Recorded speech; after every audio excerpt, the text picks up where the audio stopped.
Tentative de réparation du multicuiseur Lidl. D'abord, il faut vérifier. Il ne s'allume pas. D'abord, vérifier si ça vient pas du câble. Utiliser un autre câble pour voir si ça marche, ou utiliser ce câble sur un autre appareil pour savoir si ça marche. Étape 2, après avoir vérifié le câble, on va démonter l'appareil. Il y a une petite vis là et on démonte. Alors voici l'intérieur de l'appareil. Il y a deux fusibles. Un ici et un là. Et il faut vérifier si le courant y passe. Alors vous avez besoin d'un ohmmètre ou un multimètre. Et vérifier s'il y a la continuité du courant qui passe. Alors quand il y a le courant qui passe, ça indique un changement de chiffre. Et quand ça passe pas, le 1 il bouge pas.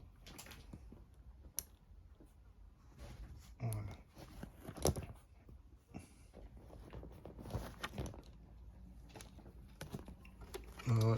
Ici le premier fusible. Et le courant, il ne passe pas.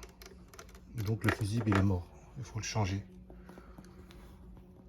Je vais le changer par un autre fusible d'un tableau électrique. Logiquement ça devrait passer, mais il faut pas le faire. Il vaut mieux acheter un fusible. Un fusible, comment ça s'appelle? Un fusible thermique de la même référence que celui-là. Mais j'ai pas d'argent, je vais mettre ça. Bon, je vais isoler mon fusible avec du scotch électrique. Je vais l'enrouler.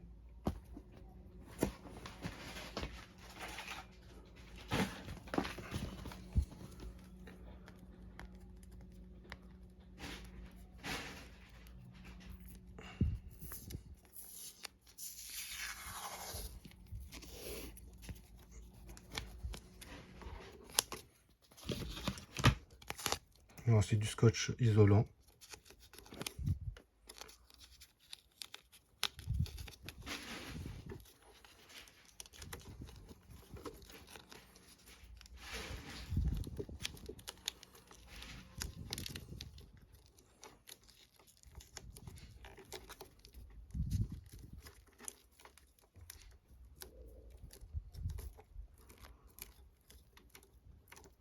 Voilà.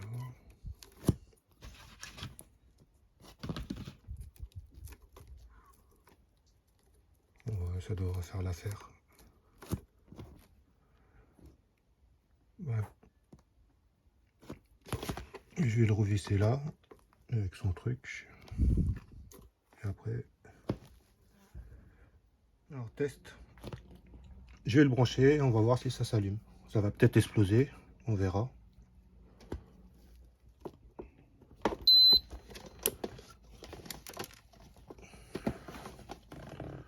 Oh voilà, il s'allume. C'était bien un problème de fusible.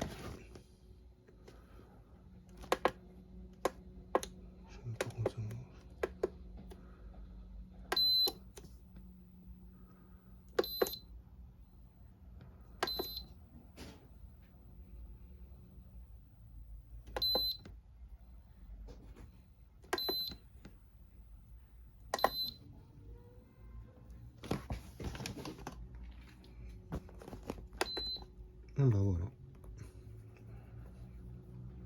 Je vais le remonter.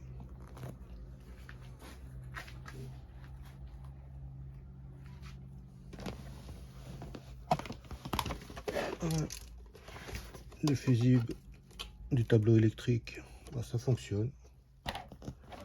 Logiquement, vous devez remplacer par un fusible thermo de 10 ampères, 250 volts. Comme ça, là. Alors, je vous conseille pas de mettre un fusible comme ça, de tableau électrique. Mais bon, moi, je m'en fous. Remplacez surtout par un fusible d'origine. C'est mieux pour vous. Ça évitera de mettre le feu chez vous.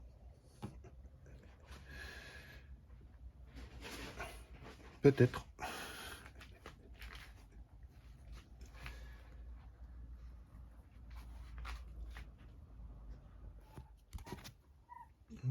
la plaque, vérifier avec le trou.